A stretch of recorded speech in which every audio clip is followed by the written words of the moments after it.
గోదావరి పుష్కరాల పనులు ఇలా ప్రారంభమయ్యాయో లేదో ఆకస్మికంగా రాజమండ్రి మున్సిపల్ కార్పొరేషన్ కమిషనర్ బదిలీ కావటం రాజకీయంగా చర్చనీయాంశంగా మారింది. బదిలీకి రాజకీయ ఒత్తిళ్లు కారణమా? ఆక్రమణ తొలగింపులో తనదైన మార్క్, పన్నుల వసూల్లో బేషని అభినందనలు రావడం కూడా దీనికో కారణంగా మారాయా? Let's watch. Rajahmundry municipal corporation commissioner Ketan Garg ఆకస్మిక బదిలీ చర్చనీయాంశంగా మారింది.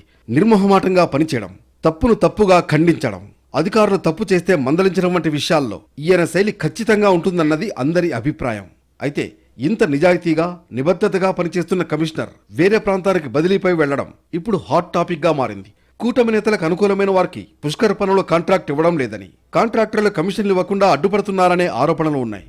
నాణ్యతా ప్రమాణాలు పాటించకపోతే పుష్కర పనులకు బిల్లులు నిలుపుదల చేస్తామని కమిషనర్ చేసిన హెచ్చరికలు కూటమి నేతలకు మింగుడు పడడం లేదు. ఈ రకంగా అయితే పర్సెంటేజీలు ఇవ్వలేమని కాంట్రాక్టర్లు చేతులెత్తేస్తున్నారట. అందుకే పైరవీలు చేసి కమిషనర్ను బదిలీ చేయించారన్నది ప్రధాన ఆరోపణ. ముఖ్యంగా ఆక్రమణలు, అక్రమ నిర్మాణాలపై కేతన్ గార్గ్ ప్రధాన దృష్టి పెట్టారు. కోటగుమ్మం నుంచి కోటిపల్లి బస్టాండ్ వరకు రహదారిని మరింత విస్తరించాలన్న ఆలోచన కూడా ఉంది. త్వరలో దాన్ని ఆచరణలో పెట్టడానికి కసరత్తు చేసినట్లు తెలుస్తోంది. ఈ పరిస్థితుల్లోనే ఈయనపై ఒత్తిడి పెరగడంతో ఈ బదిలీని కోరినట్లు ప్రచారం సాగుతోంది. ఇక్కడ వ్యాపారిగా ఉన్న ఒక ప్రధాన రాజకీయ నేత మా ఆక్రమణల జోలికొస్తే డబ్బు సూట్ కేసులతో వెళ్లి మిమ్మల్ని సాగనంపుతామంటూ బహిరంగంగానే బెదిరించినట్లు ఆరోపణలు ఉన్నాయి.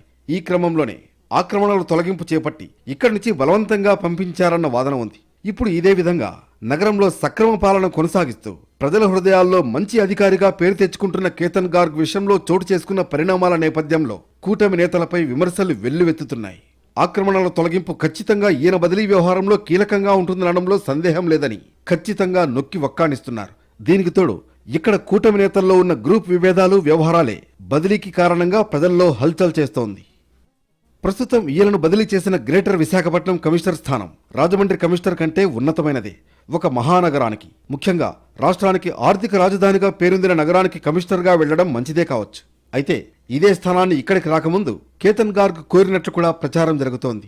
అయితే అప్పట్లో ఈయన్ని రాజమండ్రి నగరానికి పంపిస్తే మంచి జరుగుతుందన్న ఉద్దేశంతో ప్రభుత్వం ఇక్కడకు కమిషనర్గా పంపించినట్లు తెలుస్తోంది. పుష్కరాల నేపథ్యంలో ఇలాంటి ఖచ్చితమైన అధికారి ఇక్కడ ఉంటే భవిష్యత్తులో మహానగరంగా విస్తరించి రాజమండ్రి అభివృద్ధి పెరుగుతుందని భావించారు. ఆ క్రమంలోనే కేతన్ గార్గ్ను ఇక్కడికి పంపించినట్లు తెలుస్తోంది. అయితే ప్రస్తుత బదిలీ మాత్రం ప్లాన్ ప్రకారం జరిగినట్లు చర్చ నడుస్తోంది.